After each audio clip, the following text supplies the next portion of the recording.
All right, on to Chapter 22. Chapter 22 is an extremely long chapter. There's over 800 slides, so I'm going to break it up into about 4 or 5 parts, starting here with Part 1.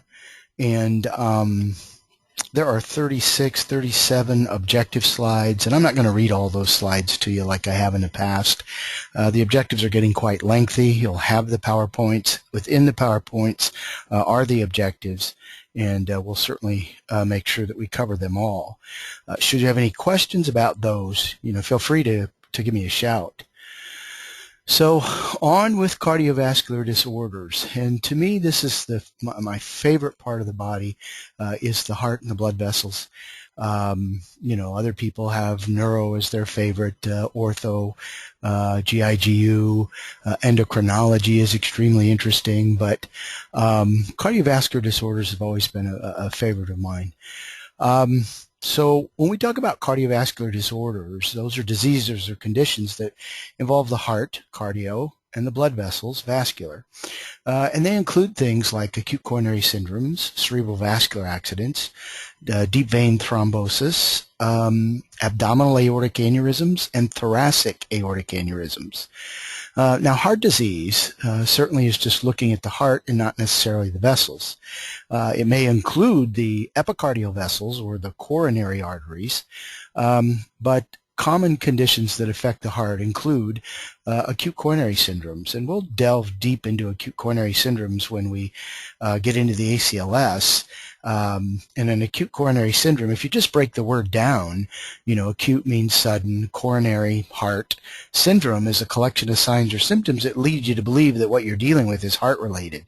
So an acute coronary syndrome is any sort of ischemic heart-related chest discomfort, which could be angina, which could be unstable angina, which could be non-ST segment elevated myocardial infarction, or ST segment elevated myocardial infarction. We're also going to look at congestive heart failure as a form of heart disease, mitral valve prolapse, and the valves in your heart prevent blood from backflowing, but eventually or occasionally these valves will malfunction. They won't close all the way, and when the chambers of the heart contract, blood may back up around the valve, which can lead to arrhythmias and other problems. And then we look at the itises, any sort of inflammation of the endocardium, which is the inner layer of the heart muscle, or the myocardium, the heart muscle itself, and you could even include pericarditis, which is an inflammation of the pericardial sac. Coronary heart disease refers to the coronary arteries, particularly the right coronary artery with its marginal branch, and the left coronary artery, which divides into the LAD and the circumflex. And so coronary artery disease will lead to things like angina, as well as unstable angina, which is what UA means, and then acute myocardial infarctions, which could be NSTEMIs, non-ST segment elevated MIs, or ST segment elevated MIs. Coronary artery disease then are similar to coronary heart disease. I would say identical. We're just talking about the arteries and the narrowing of those coronary arteries that occur in all people over time. Now, there are some risk factors that are going to increase your risk of cardiovascular disease, and some of these are non-modifiable. We can't control them, and they include age. The older you get, the more likely you are going to have a heart attack or have a heart-related issue because, the heart functions from 5 weeks of conception until you die. So it's constantly beating and constantly working. And as a muscle, it's amazing that way, that it lasts as many years as it does before it eventually becomes diseased. So age is something that you really can't control. Sex, not how much or how often, but male versus female. Right now, heart disease is the leading cause of death in women. It used to be the leading cause of death in men, but women, particularly women of older age, are in greater number than men. Women outnumber men about 4 to 1. So there are more women having heart attacks, and often they're can be lethal. And then race does have something to do with it. Island Pacificers, African Americans are 2.5 times more likely to have heart disease than other races. And we believe that in part has to do with lifestyle, just as much as it does genetics. When you look at lifestyles, if certainly you're brought up in a home where everybody's morbidly obese and everybody smokes and drinks heavy and they're inactive and they have diabetes and these sort of things, those are just modifiable risk factors that increase your risk of cardiovascular disease, not necessarily anything genetic. And then the modifiable risk factors, and we call them modifiable because there is something that we can do about them. Cigarette smoking is the #1 preventable risk factor associated with heart disease. High blood pressure is another, and oftentimes we don't know we have high blood pressure until we have it taken somewhere. And the numbers that indicate you have high blood pressure just continue to drop. Back in my day, certainly if you had a blood pressure greater than 140/90, you were considered hypertensive. Now, if you have a blood pressure over 120/80 or 130/80, they're pretty much considering you hypertensive. Elevated serum cholesterol levels, there is a huge debate concerning cholesterol levels, looking at both your total cholesterol as well as your triglycerides, which is your sugar fats, your brown fats, your liquid fats, as well as your HDL, high-density lipoids, and your LDLs, which are your low-density lipoids. And the HDL are happy ones. H are the good ones. They're the happy ones, and we like to see a lot of those, and we don't like to see a lot of the LDLs. But the big debate is certainly that just because I have high cholesterol doesn't mean I have heart disease. The #1 prescribed pharmaceutical of all times is a statin, a drug used to reduce cholesterol. So that tells me that there are millions of people on statins. And the question is, do they really need to be on one? And that's where the debate is right now. Diabetes, only because of what it does to blood vessels in general. Obesity, inactive lifestyle. Diabetes, obesity, inactive lifestyle, they don't particularly cause cardiovascular disease. They just accelerate that disease process. And then metabolic syndrome is something that's been identified, recently, I'd say within the last 10 years or so, where certainly if you have metabolic syndrome, then you're at greater risk for heart disease as well as stroke and other diseases. And metabolic syndrome looks essentially at 4 different things. It looks at your total cholesterol level. It looks at your blood pressure. It looks at your waist circumference. And it looks at your blood glucose. And if those things are all out of the norm, then you have metabolic syndrome, and you're at an increased risk of heart disease and stroke. Some other contributing risk factors certainly don't cause the heart attacks, but contribute to them. Stress. We're learning more and more about the hormones that are released during a stressful event, and certainly in EMS you're around stress a lot, so those hormones are being released a lot, and the chronic release of these hormones has been shown to lead to congestive heart failure, heart attacks, stroke, cancers. All kinds of things are related to these hormones they're released during stress. And they include epinephrine, norepinephrine, dopamine, cortisol,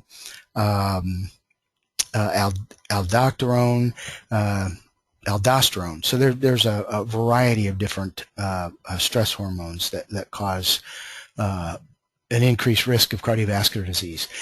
Inflammatory markers would be, certainly in your blood if they're doing a test and they see an elevated troponin or a CK-CKMB.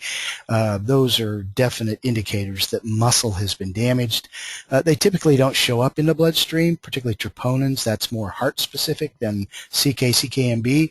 But when in the blood in a certain amount, that would indicate that you've had heart injury. But typically a troponin doesn't show up in the blood until about 6 hours after the injury. Psychosocial factors have to do with have to do with behavior.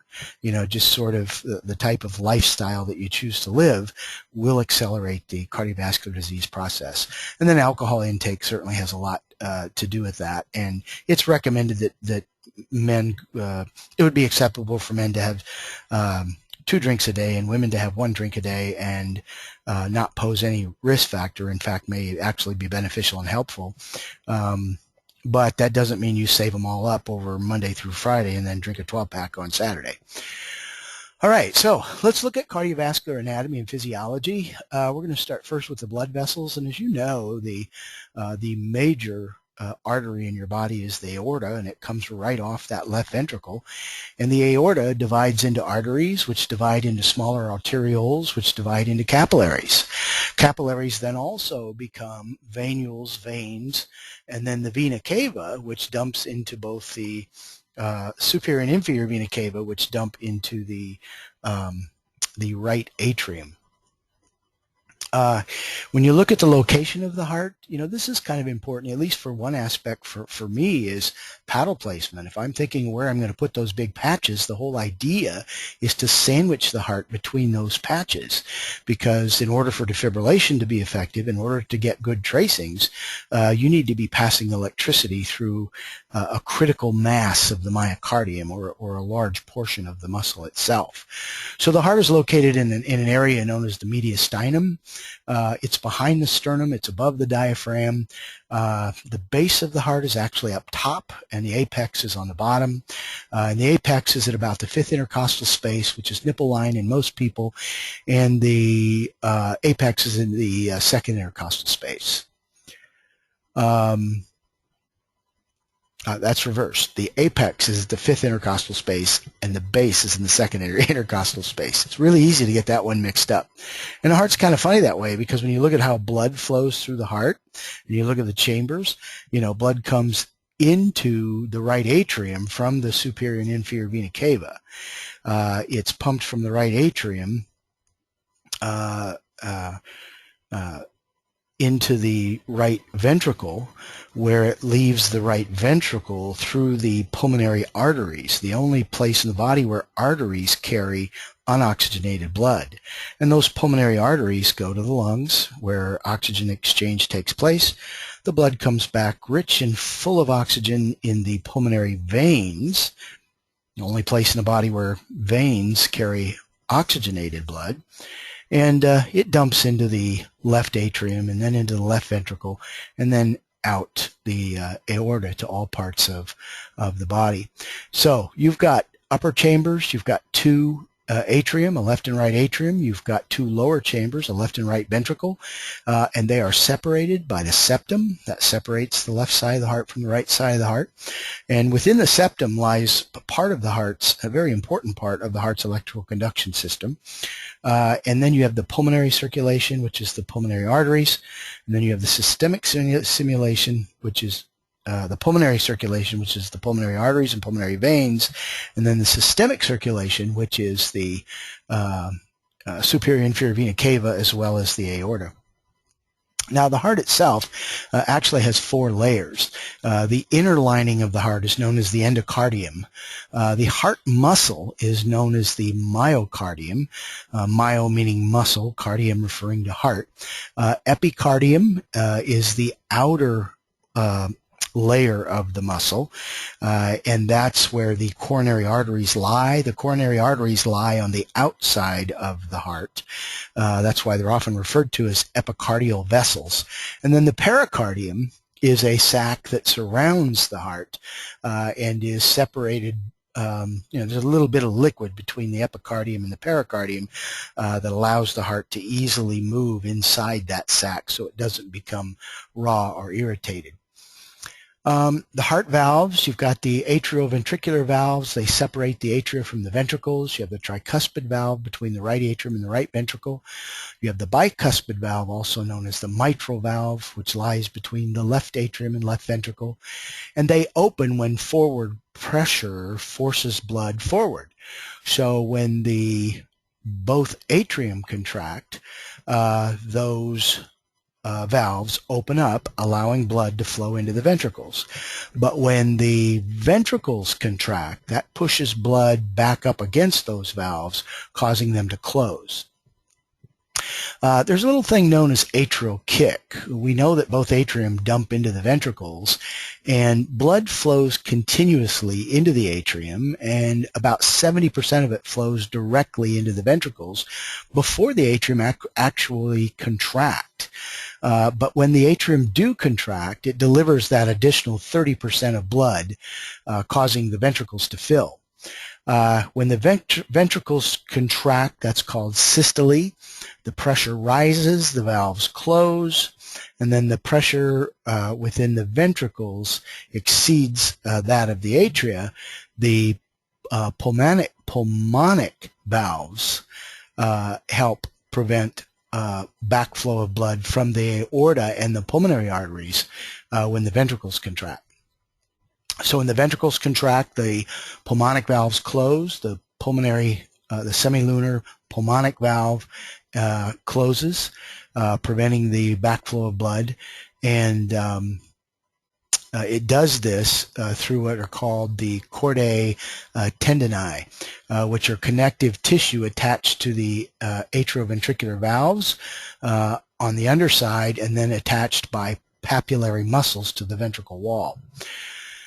Now, we've already talked about blood flow through the heart, how it enters the right atrium via the superior inferior vena cava, and through the coronary sinus, which is the large vein on the outside of the heart that drains all the heart tissue's blood into the right atrium. And it's the right atrium through the tricuspid valve into the right ventricle. The right ventricle expels blood through the pulmonic valve into the pulmonary trunk, which flows back to the lungs through the pulmonary arteries, where it is low in O2, high in CO2, and then gas exchange takes place in the lungs through ventilation, and then it returns through the pulmonary veins rich in oxygen to the left atrium, from the left atrium through the mitral valve into the left ventricle, and then it's distributed throughout the body through the aorta and the arterial branches. Now, the cardiac cycle is a repetitive pumping process, and there are events that are associated with how blood flows through the heart. And they include systole, and this is when pressure in the system, this systole is the pressure in the system when the left ventricle contracts. And that's also the bottom number in your blood pressure. The top number in your blood pressure, where diastole is the pressure in the system all the time, and that's the bottom number, and that's the one that concerns me the most, is that constant pressure that's in the system all the time, because your left ventricle has to exceed that bottom number in order to push blood throughout the whole system. The heart receives its own blood supply to itself during diastole. Now, in order for the cardiac cycle to occur, it depends on the ability of the muscle to contract. And in order for the muscle to contract, there has to be some flow of electricity through the heart's electrical conduction system. Also note that the pressure inside each of the chambers rises in systole when that left ventricle contracts and falls in diastole, which is the resting of that left ventricle. Now, the conduction system provides the timing of these events. Actually, both atrium contract at the same time, and then both ventricles contract at the same time, pushing blood to where it needs to go. Now, the coronary arteries, you have a right coronary artery and a left coronary artery, and they exit the aorta, and allowing the heart muscle to be the first muscle to get freshly oxygenated blood from the lungs. You have an LAD and a circumflex on that left side, and then you have a right coronary artery on the right side. And they lie just on the outer surface of the endocardium, epicardium, and that's why they're called epicardial vessels. And here's just a diagram of those coronary arteries. Now, the coronary veins, they travel alongside the arteries like they do in the body everywhere. You know, along every artery is a vein and a nerve. And the largest vein is the coronary sinus, and you can see it illustrated there and how much larger it is than the other veins on the heart. And it lies in a groove that separates the atrium from the ventricles, and it drains all the heart's blood supply into the right atrium.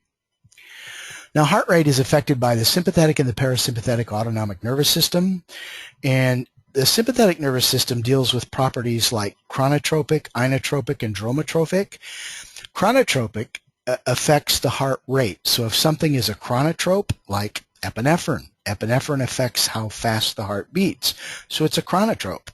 An inotrope, or a drug that has an inotropic effect, affects the strength of contraction. So you can have positive inotropes, which make the heart beat much stronger, like dopamine or dobutamine, or you could have a negative inotropic drug, which decreases the strength of contraction, or a negative chronotropic drug, which decreases the heart rate, like a beta blocker as an example. And dromotropic drugs affect the speed of conduction from cell to cell to cell to cell. And we see this particularly in drugs like adenosine, which slows conduction through the AV node. Now, you have nodes in your specialized nerve tissue, or nodes, that act as sensors found in your internal carotids and your aortic arch. And they're called baroreceptors, or often referred to as stretch receptors. And they detect changes, just slight minute changes in the blood pressure. As the pressure increases, the vessel stretches a little bit, the baroreceptor identifies that stretch and will cause a neurotransmitter or a hormone to be released that will decrease the strength of that contraction so that that stretch doesn't continue to occur. Chemoreceptors, they're a little different. They're like little dipsticks dipping into the blood, and they're trying to determine things like what is the oxygen level in the blood? What is the carbon dioxide level in the blood? What is the pH of the blood? And depending upon what it reads, it may tell you to breathe deeper, faster. It may tell you to breathe slower. It may work with the kidneys in retaining bicarbonate to help you maintain acid-base balance. And so chemoreceptors are important for that. Now, parasympathetic stimulation, parasympathetic autonomic nervous system is your feed and breed, or your rest and digest nervous system. It's a system that, when stimulated, has a tendency to slow everything down, but also make you wet and moist so that you can digest, or that you can breed. The parasympathetic nervous system, the neurotransmitter for that system is acetylcholine. And when the vagus nerve is stimulated, the 10th cranial nerve is stimulated, it releases acetylcholine, and the acetylcholine then travels in the blood to the receptor sites, the acetylcholine or the cholinergic receptor sites on different organs, causing a predictable response, and that response is to slow the sinoatrial discharge. So when the parasympathetic nervous system is stimulated, in addition to making you extremely wet, in addition to pinpoint pupils, it does also slow your heart way down.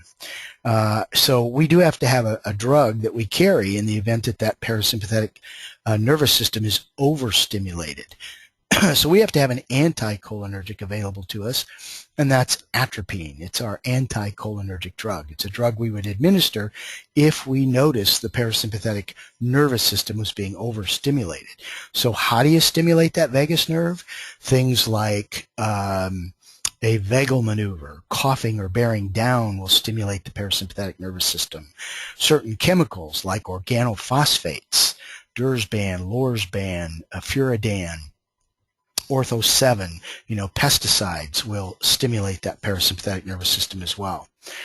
The sympathetic nervous system is the fight or flight nervous system, and the neurotransmitter for that is epinephrine. So when the sympathetic nervous system is stimulated, epinephrine, norepinephrine, and dopamine are released, and they're going to increase the heart rate. They're going to increase the strength of contraction. They're going to elevate your blood pressure.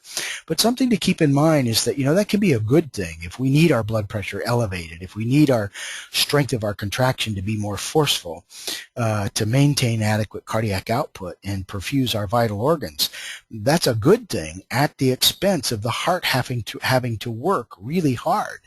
So anytime that you have cardiovascular disease and you call upon the heart to work harder, you can actually cause a heart attack. Increases in heart rate shorten all phases of the cardiac cycle. It decreases ventricular filling time. It decreases cardiac output. And what they're saying here in that particular bullet point is that the faster your heart beats, the less time the ventricles have to fill. And if they're not filling up all the way, they're not pumping out much blood, and your cardiac output is going to drop. Now, things like electrolytes, potassium, sodium, calcium, all affect the strength and rate of your contraction. So if they're out of whack, that's going to influence your heart rate. Hormone levels like epinephrine, hormone levels like TSH from your thyroid, they certainly can speed up or slow down your metabolism. Medications like beta blockers, calcium channel blockers, stress causing the release of epinephrine, norepinephrine, and dopamine. Same thing with anxiety will cause a release of those chemicals, which will affect your heart rate. Whenever you're afraid or you feel threatened, you're going to release epinephrine, norepinephrine, dopamine, cortisol, aldosterone, those sort of things. Your heart rate will also increase when your body temperature increases, and it has a tendency to slow down when your body temperature gets colder. Now, when we think about venous return, blood coming back to the heart, the most important factor determining the amount of blood pumped out of the heart is the amount of blood returning. And we call that blood that's returning to the heart preload. So we're preloading the pump. And what's important about that for us is that there are certain medications that we're going to give that are going to decrease preload. And anytime you decrease the amount of blood coming to the heart, you decrease the amount of blood coming out. And you're going to drop cardiac output, which affects blood pressure. And we see this particularly in drugs like nitroglycerin or morphine, which has a tendency to dilate the peripheral vessels, which has a tendency to cause blood to pool out here and decrease preload. That can be a good thing because a heart has to work less harder as a pump, but it can be a bad thing if it's too much, leading to a significant drop in cardiac output. Cardiac output is the amount of blood pumped into the aorta each minute that the heart beats, and it's a product of stroke volume times heart rate, where stroke volume is the amount of blood pumped out of the left ventricle when it contracts, and heart rate, the number of heartbeats in a minute. Stroke volume, as we've already mentioned, is predetermined by preload. But it's also affected by what's called afterload. And afterload is the pressure that left ventricle has to exceed in order to move blood. So if your bottom number is 100, that left ventricle has to exceed 100 to get a positive flow of blood. If it doesn't exceed that 100, blood stagnates and doesn't move. So afterload, if it's really high, which can occur when your vessels constrict, which raises the pressure in the system, which makes the heart work harder as a pump, which also increases afterload, which decreases cardiac output.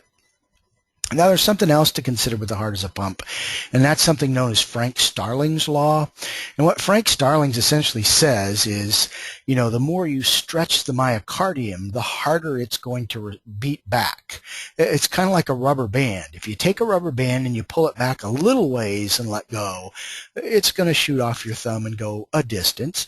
But if you take that same rubber band and you pull it as far as it'll stretch and you let go, it's going to fly across the room. Now, your heart, to an extent, is similar. The more that you stretch that left ventricle, the harder it's going to pump. And where this plays into our care and treatment of the patient with a heart problem is, let's say, for example, if I suspect a person has a pericardial tamponade, well, they need a pericardial centesis, which isn't something that I can do in the field, But if I give them a fluid bolus and I increase preload, I increase the amount of blood pumping into the heart by giving them a fluid bolus, that's going to stretch those chambers, and it's going to make the heart respond with a harder contraction, which may just give me some raise in the blood pressure until I can get them to definitive care. Okay, so factors that increase cardiac output include an increase in body metabolism. The more you exercise, the older you are, the size of your body, and then factors that may decrease cardiac output include shock, hypovolemia, heart failure, those sort of things. All right, so we're through the anatomy part and the physiology part. Let's look at the electrophysiology. You know, your heart is unique in the sense that it's an electrically driven muscular pump, and it has its own conduction system. It's got its own wiring harness, if you will.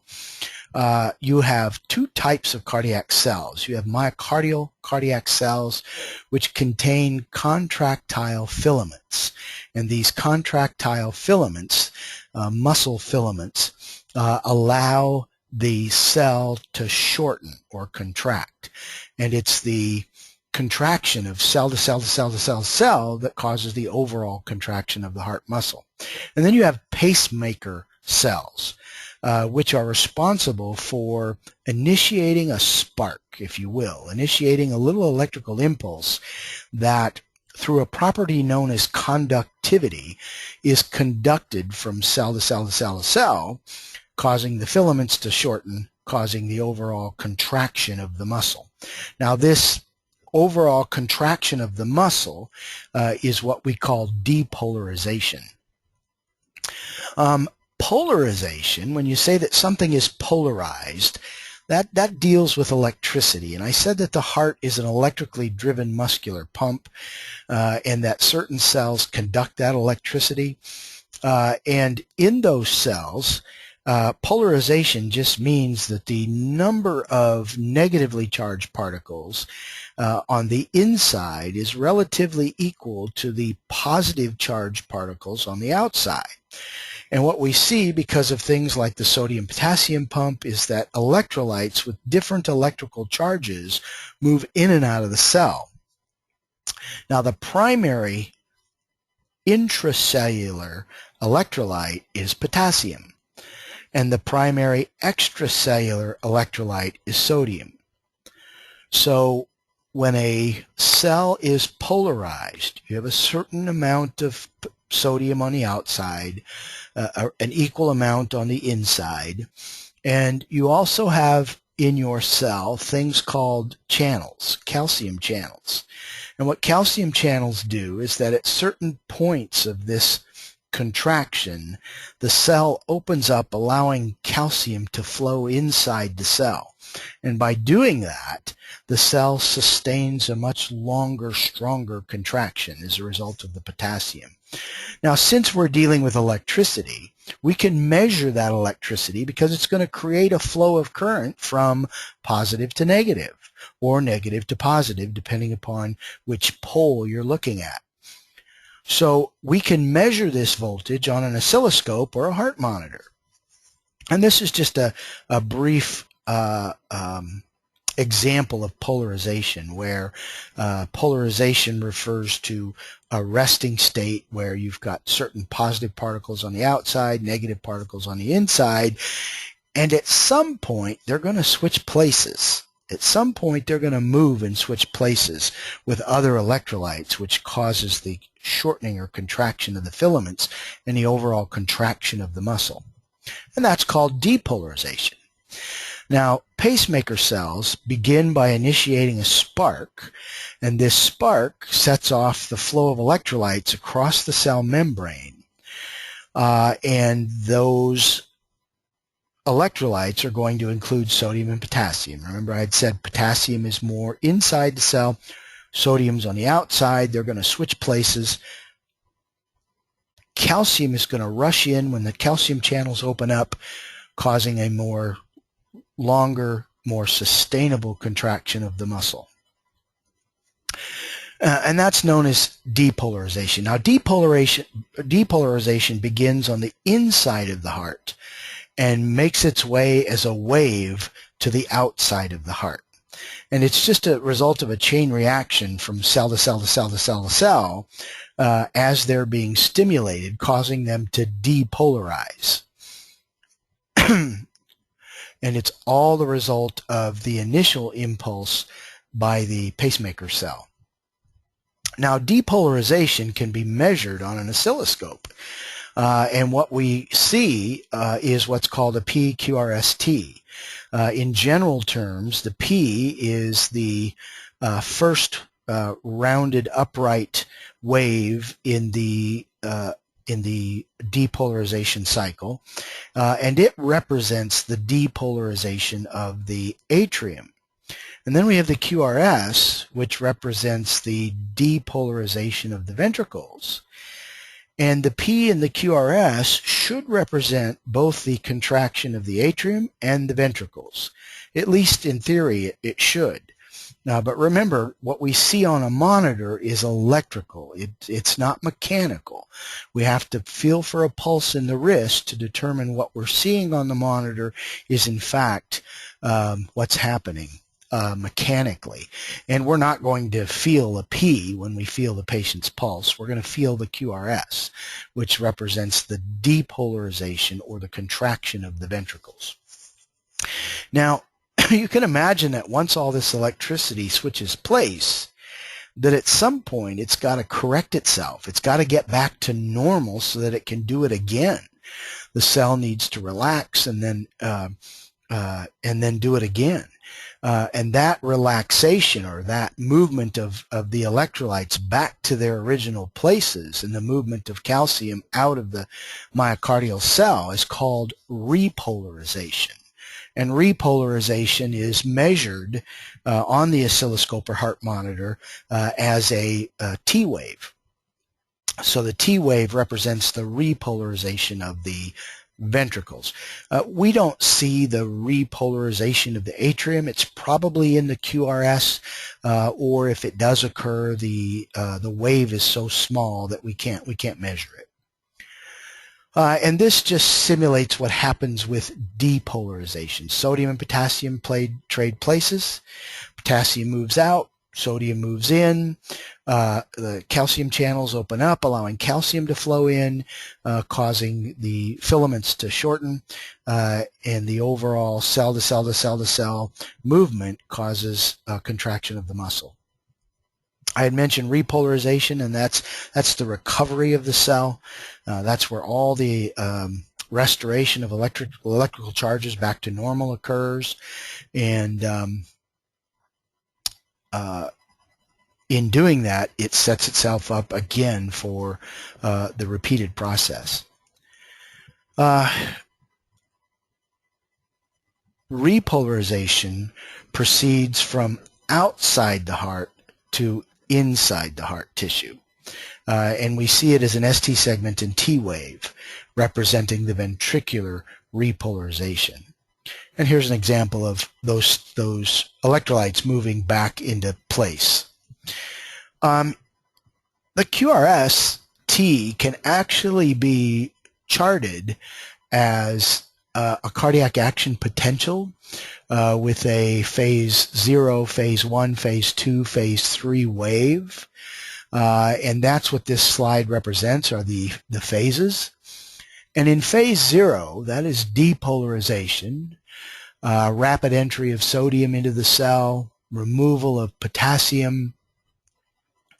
We get an upstroke spike in that 0 phase, and it begins when the cell receives that electrical impulse. And again, the sodium moves in, potassium moves out, and calcium slowly starts to move in. That's the 0 phase. Phase 1 is early repolarization. Phase 1, the sodium channels partially close, slowing the flow of sodium into the cell. Chloride enters the cell, potassium leaves the cell. And in phase 2 is known as the plateau phase. Calcium slowly enters the cell. potassium continues to leave, allowing the cardiac muscle to increase the contraction period. So the contraction lasts longer during this phase 2 or the plateau phase.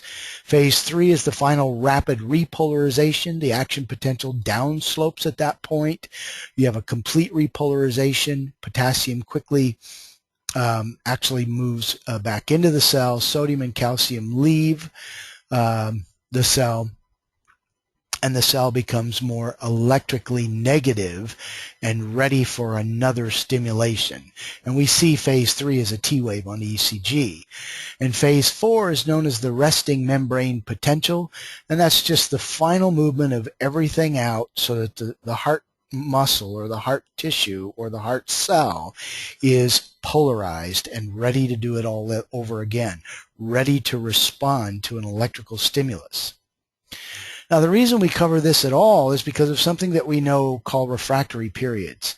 A refractory period, the cells need a refractive period after discharge in order to be ready to respond to the next electrical stimulus. Prior to the refractory period, prior to that complete repolarization, prior to that phase 4 of the action potential, the cell is not likely to respond to another electrical impulse. So you have to wait for it to complete its cycle before it's completely repolarized and ready to respond to another electrical stimulus. So we have different refractory periods. We have the absolute refractory period, that's the QRS, and S and part of the T. The cell will not respond to further stimulation.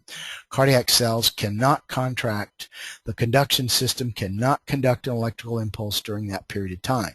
And then we have the relative refractory period on the very top of the T, on the back side of the T, where should there be another electrical stimulus, the heart may respond. And the reason we bring this up at all is, during that refractory period 2 and 3 that's illustrated here, should there be a premature beat like a PAC or a PVC or a PJC, as you'll learn about, those premature beats that come early could set the heart into a really, really fast rate. The supernormal period, it's a weaker than normal stimulus that causes depolarization of the cardiac cells. It's from phase 3 end to phase 4 beginning, and you'll see the T wave there. And as I mentioned, a dysrhythmia can develop if there is an electrical impulse during that period of time, like a premature beat. Okay, so the SA node. Let's talk about the heart's electrical conduction system. The sinoatrial node is the pacemaker for the heart. It lies up in the right atrium. Its normal firing rate is 60 to 100. It can fire slower than that. It can fire faster than that, but usually no more than 160 a minute. The sinoatrial node fibers are directly connected to the atrial fibers through the internodal pathways. So as the impulse leaves the SA node, it is spread from cell to cell to cell to cell through the internodal pathways, causing a wave-like contraction of the atrial muscle, causing that atrial kick, kicking that down into the filling of the ventricles.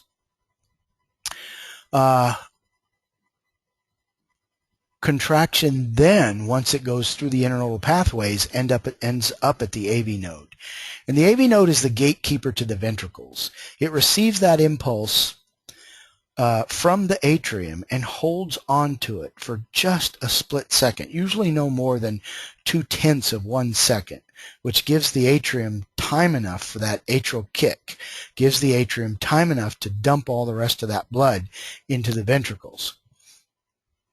So here is the heart's electrical conduction system.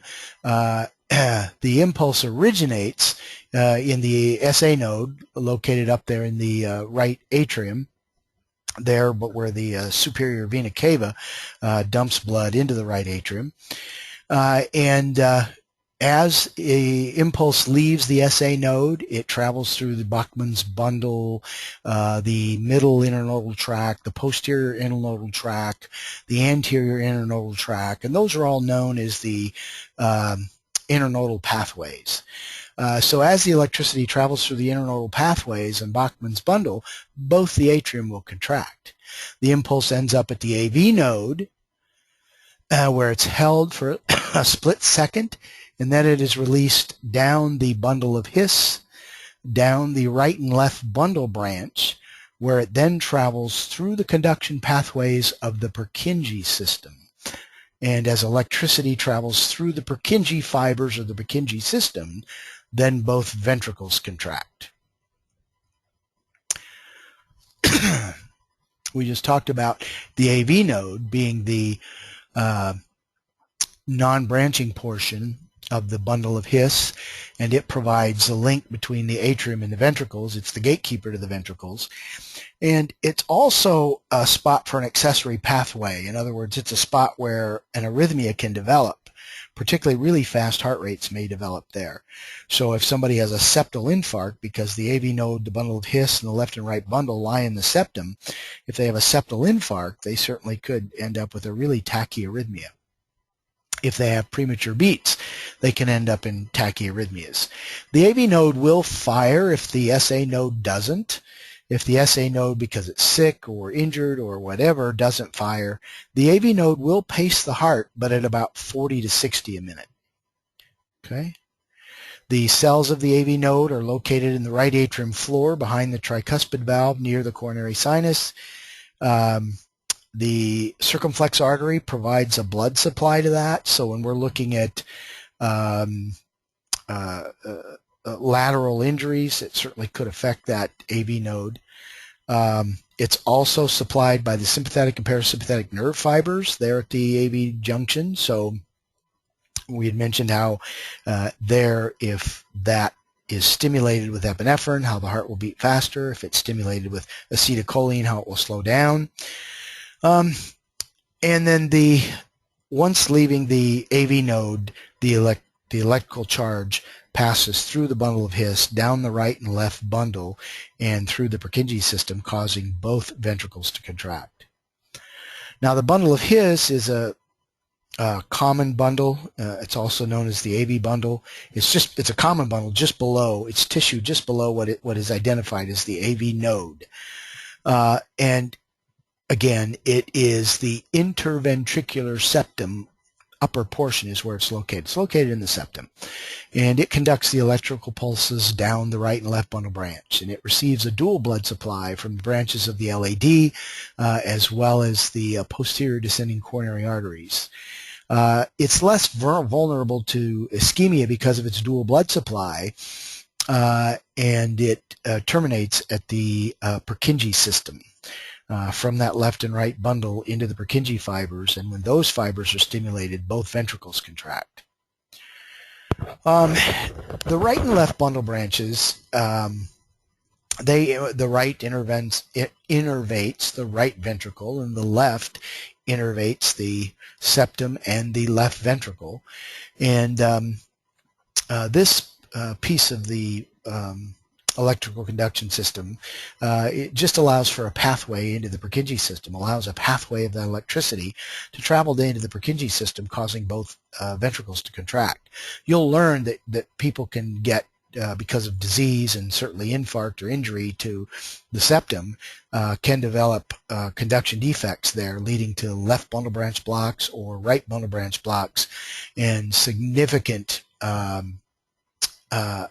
myocardial infarctions can cause a left bundle branch block, which we'll be able to tell by looking at a 12-lead ECG that they have and whether or not to treat it like a heart attack. The Purkinje fibers, as I mentioned, spread from the interventricular septum into the papillary muscles, and they continue downward towards the apex. It penetrates 1/3 of the way into the ventricular muscle mass, and it causes the contraction of both the ventricles at the same time, unless there's a bundle branch block, and the pacemaker cells will fire at a rate of 20 to 40 a minute. The Purkinje fibers spread rapidly through the ventricular muscle, causing the ventricular muscle to contract.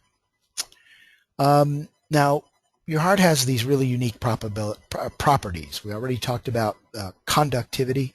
That is the ability to conduct the electricity from cell to cell to cell to cell, causing a contraction of the overall muscle.